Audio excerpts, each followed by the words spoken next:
15,000 টাকা বাজেটের মধ্যে আজকে চমৎকার একটি গেমিং ডিভাইস আপনাদেরকে ইন্ট্রোডিউস করে দিব, যেটি হচ্ছে Redmi 11 Prime। তো 15,000 টাকা বাজেটের মধ্যে আসলে G99 চিপসেট ব্যবহার করা হয়েছে। এই চিপসেটটি কিন্তু বেশ 25,000 টাকার ফোনেও ব্যবহার করা হয়েছে। তো আজকে এখন আমরা 15,000 টাকার মধ্যেই পেয়ে যাচ্ছি, এবং এটি হচ্ছে 464 ভ্যারিয়েন্ট। 15,000 টাকার মধ্যে 464। এটার আরেকটি ভ্যারিয়েন্ট আছে, সেটি এখন দেশে প্রবেশ করেনি। হয়তো 6128 যদি পান সেটা আপনারা নিতে পারেন একটু দাম বাড়িয়ে, বাট এটা 464। এবং আরও কী কী রয়েছে এটার মধ্যে সেটি আজকে আপনাদেরকে টোটাল জানাবো। তো সম্পূর্ণ ভিডিও জুড়ে থাকবে আমি হারুনুর রশিদ, এবং আপনারা অবশ্যই এই ধরনের ভিডিও পেতে আমাদের চ্যানেলটি সাবস্ক্রাইব করে দিয়ে রাখবেন। তো প্রথমে চলুন আমরা ফোনটি আনবক্সিং করি। আমাদের কাছে এই ফোনটি পাঠিয়েছে মিতালি টেলিকম। তাদেরকে অসংখ্য ধন্যবাদ আমাদের কাছে এই ফোনটি পাঠানোর জন্য। এবং তাদের শপের অ্যাড্রেস হচ্ছে বাংলাবাজার, গাজীপুর, ধনু মোল্লা মোবাইল সুপার মার্কেট, যেখানে আপনারা পেয়ে যাবেন সকল প্রকার মোবাইল এবং মোবাইল অ্যাক্সেসরি। সো এই হচ্ছে বক্স। তো প্রথমে আমরা বক্সটি আনবক্সিং করি, দেখি ভিতরে কী কী রয়েছে। এখানে আমরা দেখতে পাচ্ছি বক্স। তো এই পাশে ফোনের ভিতরে কী কী রয়েছে সেগুলো কিন্তু মেনশন করা রয়েছে। তো এটাকে আমরা খুলবো একটু। তো এটাকে জাস্ট এভাবে খুলবো। একটু টাইট মনে হচ্ছে। ও, খুলে গেল। এখানে আমরা দেখতে পাচ্ছি এখানে কিছু একটা রয়েছে। এখানে আমরা দেখতে পাচ্ছি রেডমি। তো ভিতরে কি রয়েছে একটু খুলে আমরা দেখি। এখানে প্রথমে জাস্ট এটাকে টান দিব, দেওয়ার পর তো এখানে দেখতে পাচ্ছি আমরা একটা সিম এজেক্টর রয়েছে সিম খোলার জন্য। তো এখানে ডকুমেন্টেশন রয়েছে, চমৎকার একটি সিলিকনের কাভার রয়েছে। তো আমরা একটু খুলে আপনাদেরকে দেখাই জিনিসটা। এরকম একদম কিন্তু ফ্লেক্সিবল, এটা দিয়ে কিন্তু আপনারা চাইলে ইউজ করতে পারবেন। তো এবার আমরা বক্সে দেখতে পাচ্ছি ফোনটি।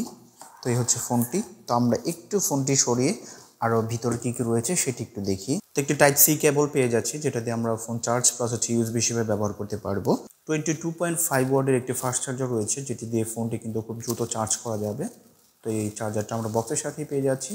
সো এই হচ্ছে ডিভাইস, দেখতে পাচ্ছেন পেছনের পার্টি খুবই চমৎকার লাগতেছে, কিন্তু আমি একটু নাড়িয়ে চাড়িয়ে দেখাচ্ছি। এবং পেছনের ডিজাইন এবং বিল্ড কোয়ালিটির কথা যদি আমি বলি, এখানে পেছনের সম্পূর্ণ কিন্তু প্লাস্টিক ব্যবহার করা হয়েছে, এবং পেছনের যে ফিনিশটা দেওয়া হয়েছে একদম টেক্সচার ফিনিশ, একদম কিন্তু গ্লসি না। সেক্ষেত্রে কিন্তু আসলে ফিঙ্গারপ্রিন্ট পড়ার কোনো সম্ভাবনাই নেই, যেটা আমি ভালোই লেগেছে। এবং ক্যামেরা বাম্পটা যদি দেখা একটু ক্লোজলি, এবং নিচে একদম রেডমির একটি ব্র্যান্ডিং করা রয়েছে আশেপাশে, এইভাবে যদি ঘুরিয়ে দেখাই খুবই কিন্তু চমৎকারই লাগতেছে। একদম পাতলাও না, একদম মোটাও না, কিন্তু ঠিকঠাকই রয়েছে ডিজাইন এবং বিল্ড কোয়ালিটি।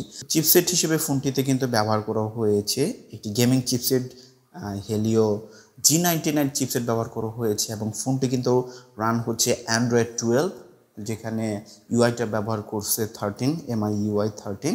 তো অ্যান্ড্রয়েড 12 ফোনটি রান হচ্ছে 13 রান হলে আরেকটু ভালো লাগতো।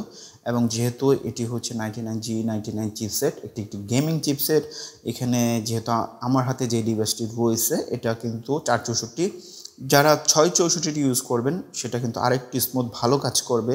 তো ফ্রন্ট সাইডে যে ডিসপ্লেটা ব্যবহার করা হচ্ছে এটা কিন্তু একদম ফুল এইচডি একটি ডিসপ্লে, অ্যামোলেড না, বাট হচ্ছে ডিসপ্লেটা খুবই চমৎকার। এখানে ফুল এইচডি 90 হার্টসের ডিসপ্লে ব্যবহার করা হয়েছে। এখানে 90 হার্টস হিসেবে কিন্তু টাচ রেসপন্স খুবই ভালো। এখানে আমরা দেখতে পাচ্ছি যে এমআই ইউআইটা ব্যবহার করেছে। তো ডিসপ্লেটা আমার কাছে খুবই প্রমিসিং মনে হয়েছে, যথেষ্ট ভালো, এবং টাচ রেসপন্সও কিন্তু খুবই ভালো। এখানে কোনো প্রকার সমস্যা কিন্তু আমি পাইনি, আমি যতটুকু ইউজ করে দেখেছি। তো টাচ রেসপন্স খুবই ভালো। এবং আমি যদি এখান থেকে নোটিফিকেশন প্যানেলটা দেখাই, এখান থেকে ইনডোরে কিন্তু খুব ভালোভাবেই ব্যবহার করা যায়, আউটডোরে কিন্তু মোটামুটি ইউজেবল ছিল। এবং প্যানেলটা দেখেন, এবং সাউন্ড সিস্টেমটা যথেষ্ট ভালোই ছিল, যেহেতু মোনো স্পিকার রয়েছে, একদম স্টেরিও স্পিকার নয়, সেক্ষেত্রে কিন্তু সাউন্ডটা যথেষ্ট ভালোই ছিল।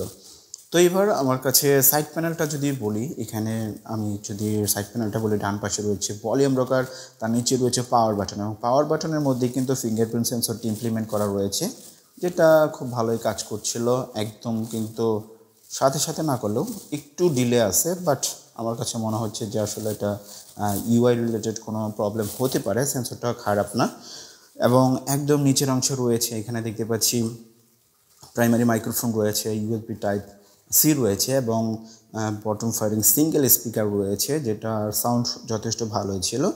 তো একদম বাম পাশে দেখতে পাচ্ছি যে এখানে সিম কার্ড ট্রে রয়েছে সিম কার্ড ব্যবহার করার জন্য, এবং একদম উপরের অংশে রয়েছে 3.5 হেডফোন জ্যাক, এবং হয়েছে যেটা হচ্ছে এমআইয়ের একদম যেটা কমন হচ্ছে এবং যেটাকে ইমপ্রেস করে আয়ার ব্লাস্টার, যেটি দিয়ে আপনি চাইলে কিন্তু রিমোট হিসেবে ইউজ করতে পারবেন। এমআইয়ের কিন্তু এই জিনিসটা আমার কাছে খুবই ভালো লাগে এবং ইনহ্যান্স ফিলিংটাও কিন্তু যথেষ্ট ভালো। একদম যে ভালো ওরকম না, হালকা পাতলা রয়েছে, একটু মোটা ফোনটা, একদম পাতলাও না একদম মোটা না, ঠিকঠাকই রয়েছে বাজেট ওয়াইজ।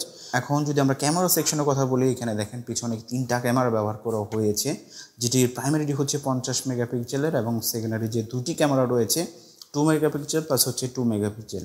এখানে 2 মেগাপিক্সেল বাদ দিয়ে যদি ডেপথ সেন্সরটা 5 মেগাপিক্সেলও দিত তাহলে কিন্তু আরেকটু ভালো হতো এবং পেছনের যে ক্যামেরাটা সেটার রেজাল্ট কিন্তু একদম খারাপ না। প্রাইমারি যে শুটারটা রয়েছে সেটা কিন্তু খুব ডেলাইটে খুব ভালো ছবি ক্যাপচার করছিল এবং যে ফিচারগুলো রয়েছে এখানে দেখেন ডকুমেন্ট রয়েছে, অনেক ভিডিও রয়েছে, ফটো পোর্ট্রেট মোড রয়েছে, নাইট মোড রয়েছে, শর্ট ভিডিও করতে পারবেন, স্লো মোশন ভিডিও করতে পারবেন এবং পেছনের যে প্রাইমারি ক্যামেরাটা রয়েছে সেটা দিয়ে কিন্তু আপনি 1080p 30fps ভিডিও শ্যুট করতে পারবেন এবং যে 50 মেগাপিক্সেলের ছবি তুললে কিন্তু শাটার স্পিডটা খুব যথেষ্ট ভালো অ্যাকুরেটলি কাজ করছিল।